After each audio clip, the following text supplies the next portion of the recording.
एक बार भी जो हमको कह दे कि कृष्ण मैं आपका हूँ तो मैं उसकी रक्षा करता हूँ, ये मेरी प्रतिज्ञा है, ये मेरा व्रत है, तो ये तो मेरे सब कुछ है, अतः मैं रक्षा करूँगा। ये सोच करके भगवान सबके देखते देखते सब देख रहे थे और अपने बाएं हाथ से गिरिराज जी को वे छुए, ऊपर से छूते ही गिरिराज जी में कंप हो गया और वे आनंद के कारण प्रफुल्लित हो गए और हवा से रुई से भी अधिक हल्का हो गए भगवान के कर कमल के स्पर्श से।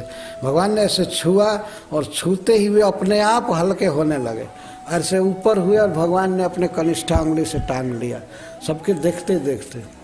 और बहुत दूर में ये फैले भगवान के कर कमल के स्पर्श से इतना पुलक हुआ, इतना आनंद हुआ कि बढ़ गए, बहुत दूर में बढ़ गए एक छत्र की तरह। और बीच में गड्ढा बना, नीचे गड्ढा बना, बिल्कुल समतल, कोई उभड़ खाबड़ नहीं था, बिल्कुल समतल, और किनारे किनारे चहरदीवारी जैसी बन गई थी भगवान की शक्ति से। पानी एक बूंद भी नहीं गया, एक बूंद पानी नहीं गया, और हवा का झोंका भी बिल्कुल नहीं गया।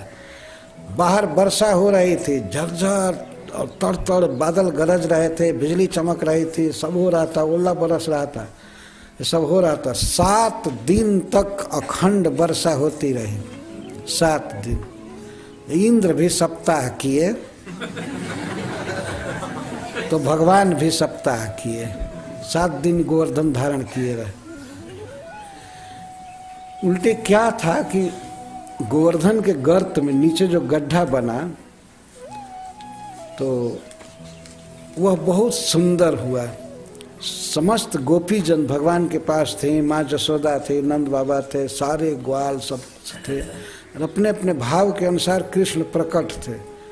और कृष्ण एक पत्थर पर खड़े थे और गिरिराज गोवर्धन जी बहुत फैले हुए थे, लेकिन बीच में वे थोड़ा लटके हुए थे जहाँ कृष्ण अंगुली सटाए थे। वो केवल सटा ही था, वास्तव में कोई भार नहीं था।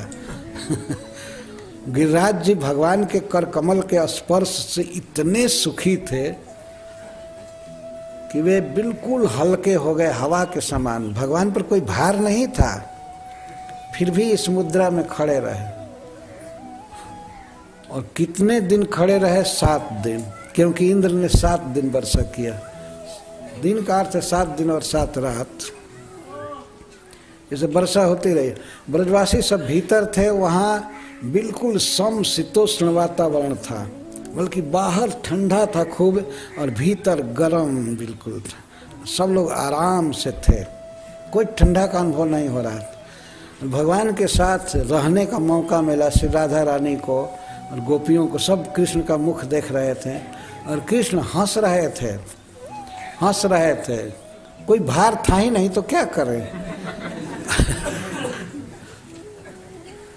और जब माँ जसोदा कहने लगी, तुम लोग क्यों नहीं अपनी लाठी लगाते हो? तुम लोग लाठी लगाओ, ये लगाओ, कहीं खंभा लगा दो, हमारे लाला की उंगली दुख गई होगी, तुम लोग मदद नहीं करते हो। तो सब ग्वाल लगे जहाँ तहाँ वो लोग। तो उन लोगों का भाव हो रहा था कि हम उठाए हैं।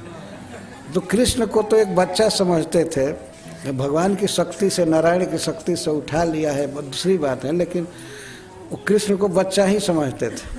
तो माँ जसोदा कहती थी, बेटा हमारे पुत्र का बाह दुख गया होगा, तुम लोग सहारा दो। तो सब सहारा दी, और सहारा दिए थे, बेकार ही सहारा था। जो भार तो सब भगवान पर था, कृष्ण पर था। लेकिन ये लोग सोच रहे थे कि हम उठाए हैं। इनका भाव जब ऐसा हो रहा था कि हम उठाए हैं, तो भगवान कृष्ण एक दिन कहे कि जरा ठीक से उठाए रहिएगा और मैं थोड़ा आराम कर लेता हूँ। तो ठीक है ना? हाँ बस हम उठाए हैं, तुम क्या कर रहे हो? ठीक है, आराम करो, बांसुरी बजाओ, अपना काम करो। तो भगवान ने थोड़ा सा अंगुली नीचे किया, तब तक पहाड़ पूरा आने लगा। आने लगा तो सारे ब्रजवासी हाय हाय करने लगे। उस समय भगवान मुस्कुराए हैं। तो श्रील रूप गोस्वामी पाद कहते हैं कि कृष्ण की वह मुस्कान हम सबका आनंद बढ़ावे, हमको सुखी करे। तो थोड़ा सा ढीला किए तो सब हाहाकार करने लगे। भगवान उस समय हंस रहे थे। वैसे तो सब समय वे हंस ही रहे थे, ऐसा कोई जोर नहीं लगाए थे कि अब दुख रहा है अब कान बदला जाए, या इस हाथ के बदले यह हाथ लगाया जाए, या इस अंगुली के बदले ये अंगुलियाँ था पूरा तल लगाया जाए, करतल लगाया जाए, या दोनों हाथ लगाया जाए, या बलराम जी को बुलावे कि दौड़ो भैया तुम भी लगो। नहीं, कुछ नहीं। कुछ आनंद से थे। एक दिन मान इंद्र को मारो, नखू पर गोवर्धन धारो, नाम पढ़ो गिरधारी राधे श्याम श्यामा श्याम। और इसी दिन से भगवान का नाम हुआ गिरधारी, गिरधारी नाम पड़ा। तो यह गिरिराज धरण की लीला भगवान तृतीया को किए थे। एकम को अन्नकूट हुआ और द्वितीया को जमुना जी का स्नान हुआ जमदूतिया को, और तृतीया को वर्षा चालू हुई थी। तो तृतीया से लेकर के नवमी तक भगवान ने गोवर्धन धारण किया, 7 दिन। यह भगवान की अद्भुत लीला है। श्रील सुखदेव गोस्वामी आगे कहते हैं, इति उक्त्वा एकेन हस्तेन, भगवान एक हाथ से उठाए पर्वत को, एकेन हस्तेन। यहाँ सुखदेव जी ये नहीं बोले हैं किस हाथ से, परंतु अन्य ग्रंथों में लिखा है कि सब्बेन पाणिना, अपने बाएं हाथ से उठे। ऐसे भगवान के हाथ में कोई बाएं दाएं का भेद नहीं है, लेकिन फिर भी लोक में देखिए लोग कहते हैं तो बाएं हाथ का खेल है और आसान है, बाएं हाथ दाएं से कुछ कमज़ोर माना जाता है।